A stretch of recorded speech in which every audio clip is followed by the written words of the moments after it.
আজ আপনাদেরকে একটা গল্প বলবো। আমি কিভাবে শুটকি মাছ রান্না ও খাওয়া শিখলাম। কারণ আমাদের অঞ্চলে শুটকি মাছের প্রচলনটা একেবারেই কম। আমাদের পুকুরে যখন অনেক মাছ হতো, তখন আমার দাদিকে দেখেছি মাছ তুলে পরিষ্কার করে ধুয়ে শুটকি করে রাখতো। এভাবেই আমরা শুটকি মাছ খেতাম।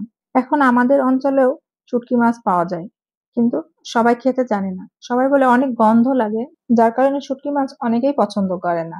আর একটা কথা হচ্ছে, রান্না করতেও ঠিক মতো জানে না। চাকরির সুবাদে কিছু সময় আমি গাজীপুরে ছিলাম।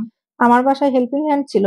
সে আমাকে প্রায় জিজ্ঞাসা করতো, আপু আপনারা শুটকি মাছ খান না? আমি বলতাম, শুটকি মাছ আমরা খাই না, শুটকি মাছ পছন্দ করি না, শুটকি মাছে অনেক গন্ধ। ও আমাকে বলতো, না আপু, শুটকি মাছ অনেক ভালো, আমরা অনেক শুটকি পছন্দ করি, আমরা সব তরকারির মধ্যে শুটকি দিয়ে খাই। তো আমি একদিন বলেছিলাম, তুমি রান্না করো, আমার জন্য একটু নিয়ে এসো তো, দেখি কেমন লাগে শুটকি। তো আমাকে ও একদিন শুটকি মাছ নিয়ে এসে দেয়। আমি খেয়ে অনেক পছন্দ করি এবং অনেক ভালো লাগে। তো ও আমাকে প্রায় শুটকি মাছ নিয়ে এসে দিত, আমি খেতাম। কারণ আমি শুটকি মাছ রান্না করতে জানতাম না। তারপর আমার মাঝে মাঝে লজ্জা লাগতো যে ও আমাকে শুটকি মাছ নিয়ে এসে দেয় আর আমি খাই। তো ওকে আমি একদিন বললাম, তুমি আমাকে রান্নাটা করা শিখিয়ে দেবে? তাহলে তো আমি নিজেই রান্না করে খেতে পারি। তুমি শুটকি মাছ রান্না নিয়ে আসলে আমার বাসার সবাই অনেক পছন্দ করে। বাকি গল্পটা পরে বলবো। আগে যেসব আপুরা শুটকি মাছ রান্না করতে পারে না, তাদেরকে আমি একটু শুটকি রান্নার নিয়মটা বলে দিই। প্রথমে আমি এখানে লোটে শুটকি নিয়েছি, ছোট ছোট করে কেটে গরম পানির মধ্যে ভিজিয়ে 10 মিনিটের মধ্যে ভিজিয়ে রেখেছি। রেখে ভালোভাবে পরিষ্কার করে ধুয়ে নিয়েছি। চুলায় একটি প্যানে হালকা করে সয়াবিন তেল দিয়ে তার মধ্যে আমি শুকনা মরিচ, গোটা রসুন আর শুটকি দিয়ে হালকা করে নেড়ে কিছুক্ষণ সময়ের জন্য ভেজে নিয়েছি। শুটকিটা এভাবে ভেজে রান্না করলে এক্সট্রা যে গন্ধ থাকে সেটা একেবারেই থাকে না। এবার অন্য একটি পাত্রে আমি আবার হাফ কাপ পরিমাণ তেল দিয়ে তার মধ্যে দিয়ে দিয়েছি 1 কাপ পেঁয়াজ কুচি। এই রান্নায় পেঁয়াজ কুচিটা একটু বেশি পরিমাণেই লাগে। পেঁয়াজটা 2 থেকে 3 মিনিট নাড়া দিয়ে হালকা করে যখন নরম হয়ে আসছে, তার মধ্যে আমি দিয়ে দিয়েছি 1 চামচ পরিমাণ শুকনা মরিচের গুঁড়া ও হাফ চামচ হলুদ গুঁড়া। তার সাথে দিয়ে দিয়েছি স্বাদ মতো লবণ।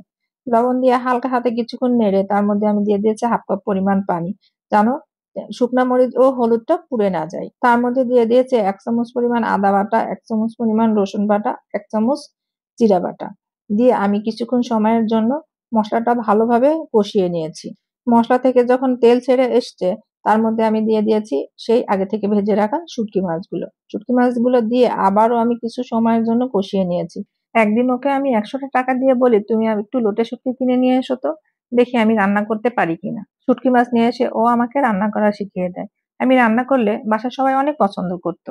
এমনকি আমাদের অঞ্চলের যখন কোনো মেহমান আমার বাসায় যেত, আমি বলতাম আমি শুটকি মাছ রান্না শিখেছি, সবাই খাবে কিনা। সবাই বলতে, দেখি রান্না করো তো, শুটকি মাছে অনেক গন্ধ থাকে, খাওয়া যায় কিনা। আমি যখন ওদের সামনে শুটকি মাছ রান্না করে দিতাম, সবাই অনেক পছন্দ করতো। এরপর থেকে কোনো মেহমান আসলে তাদের আবদার থাকে শুটকি মাছ রান্না করে খাওয়াতে হবে। আমার হাতে শুটকি মাছ রান্না নাকি সবার অনেক ভালো লাগে। সেই যে 100 টাকা শুটকি কিনে শুটকি মাছ রান্না শিখলাম, এখন যে আমার কত হাজার হাজার টাকা চলে যায় শুটকিতে, সেটা আর বলারই কথা রাখে না। এরই ফাঁকে আমি শুটকি মাছটা পানি দিয়ে সিদ্ধ করে নিয়েছি। পরিমাণ মতো পানি দিয়েছি যাতে মাছটা সিদ্ধ হয়ে যায়, কিন্তু একেবারে গলে না যায়। শুটকি মাছটা যখন সিদ্ধ হয়ে এসেছে, আমি কিছু সময়ের জন্য ভুনা ভুনা করে রান্না করে নিয়েছি। আর শুটকি মাছ রান্নাতে আমি লেবু পাতাটা অ্যাড করেছি। এখানে আমি গন্ধরাজ লেবুর পাতা দিয়েছি। লেবুর পাতাটা দিয়ে অবশ্যই চুলাটা বন্ধ করে দিতে হবে এবং ঢাকনা দিয়ে কিছু সময়ের জন্য ঢেকে রাখতে হবে, তাহলে একটা এক্সট্রা ফ্লেভার আসবে। গরম গরম সাদা ভাতে লোটে শুটকি খেতে অনেক মজা হয়। কোন কোন আপু ও ভাইয়ারা এরকম আমার মতো অন্যের কাছ থেকে শুটকি রান্না করা শিখেছেন, অবশ্যই কমেন্ট করে জানাবেন। আর আমার এই ভিডিওটি যদি ভালো লেগে থাকে, তাহলে অবশ্যই লাইক, কমেন্ট ও শেয়ার করে পাশে থাকবেন। আল্লাহ হাফেজ। দেখা হবে আবার নতুন কোনো রেসিপিতে।